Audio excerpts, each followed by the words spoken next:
Hey, what the heck are you doing here, man? Sorry. This guy, like, I think he forgets that I'm the garden hermit here. All right, now that that's out of the way, I wanted to introduce you guys to my new channel, Jacques in the Garden. And I'm Jacques. So I wanted to take you guys into the details behind gardening practices and also show you the science behind it so that we could really understand the cause and the effect of what we're doing in the garden. And the end goal of that is to produce the most flavorful food that we could possibly create.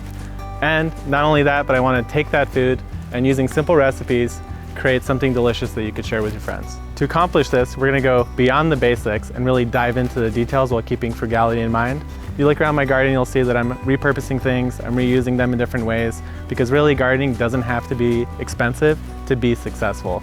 And really at the end of the day, what we're trying to create here is a healthy ecosystem that is good for us while also feeding us the best food that we could possibly create. So if that interests you, we're gonna go beyond just backyard vegetables and we're gonna talk about backyard chickens, orchard management, soil health and carbon sequestration.